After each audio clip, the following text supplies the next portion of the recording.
with the sex porn industry? I don't think low self-esteem discriminates against anyone. It doesn't matter if you come from a great family or if you come from a not so great background. I struggled my entire childhood with weight, and I never felt attractive or worthy of male attention. And suddenly, my first year of college, I start losing all this weight from making small changes. And by the time I graduated, I was ready to make a bigger difference. I felt extremely self-conscious about my breasts because that was the first thing to go when I lost all the weight. I lost about 50 pounds. I don't know how many kilos that is, or stones. Well, it's a considerable amount of weight. Yeah. It changed your body, it changed you physically. Completely. Yeah. So my biggest insecurity was my breasts. So I wanted to more or less go back to what they normally were.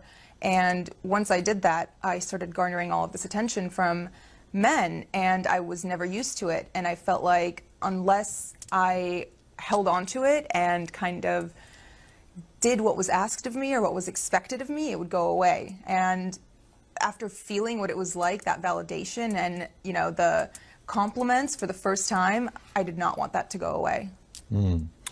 You were spotted, I think, on a street. I mean, there you were a young graduate wanting to sort of find a job, and you were spotted on a street by a guy who said, I can work with you, and clearly he opened up and said, it's the porn business. What was it in you that far from running away, was drawn into it? It wasn't. That's not how it was. It wasn't just, hey, do you want to come do porn? It was more so, oh, you're beautiful. Like, would you like to do some modeling? Oh, you know, you have a great body. Like, I think you'd be great in nude modeling. Things like that. And after I came and toured the studio, you know, it was very respectable. It was a gorgeous location. It was in Miami, in Doral, Florida. It was clean. Everyone who worked there was nice. All of their cubicles were decorated with family photos. Like, it was nothing dodgy or that made me uncomfortable. And after, the first time I went in wasn't the first time I filmed a porn movie. It was the second time. The first time was more so, do you want to do this? Like, sign the paperwork, et cetera, et cetera. So these guys, they just saw you, frankly, as a money machine. Absolutely. But you still had no advisors, you had no lawyer, you had no nothing. So I was what 21-year-old has a lawyer on retainer?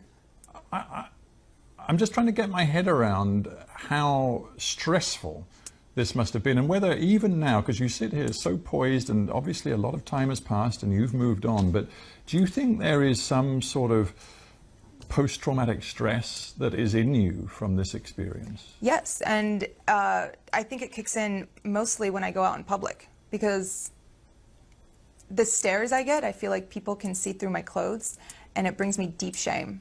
It makes me feel like I lost all right to my privacy, which I did, because I'm one Google search away. Yeah, and those images you cannot expunge. You have no right, even though it is deeply personal to you, you have no right to remove them from anybody's view around the world. Yeah. It is very hard. It is. And I'm just thinking, this isn't, I mean, this story is your story, but frankly, it's also the story of other porn actors and actresses. I honestly started seeing that recently after the interview came out, and people started reaching out, and all of the emails go, my manager checks them, and when he gets stuff like that, he filters them and sends them to me.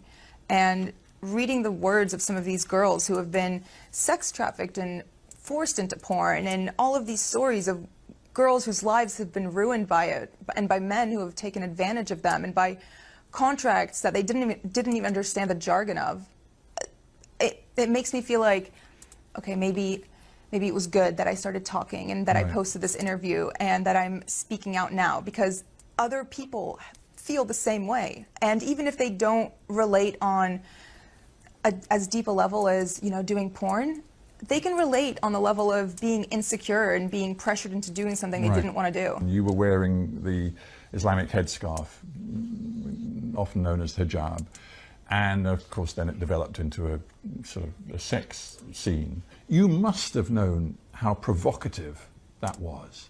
I verbatim told them, you guys are going to get me killed. And they said? They just laughed. Why didn't you then say, I'm not doing it? Intimidation. I was scared. But I knew that if I said no, it would, you know, they're not going to force you to do it. That's, at that point, that's rape. No one's going to force you to have sex. But I was still scared. I mean, have you ever felt scared not scared, but nervous to speak up and say something at a restaurant when your food's not right and the waiter comes by and says, how is everything? I was intimidated. I was nervous. we interview a lot of people, and many of them are middle-aged or older. It's great to have somebody in the studio who's only 26 years old. There is a school of thought which says that our culture as a whole, I'm not just talking about the United States or the UK, but many countries, is being pornified, and that young people in particular are so exposed to pornography, so young in their lives, that it's materially changing the way males and females relate to each other, the way they think about relationships in a potentially very corrosive, damaging way. What's your take on that? Of course it affects relationships. Porn addiction is very prevalent in America, and I'm sure here too. The things that men see in videos, they expect from the women in their lives, and that's just not reality. No one is going to be that perfect. تنويه: هذا الفيديو ليس من إنتاج هذه القناة. لقد قمنا فقط بترجمته وإعادة رفعه لأغراض تعليمية وترفيهية تحت مبدأ الاستخدام العادل. رابط الفيديو الأصلي موجود في الوصف.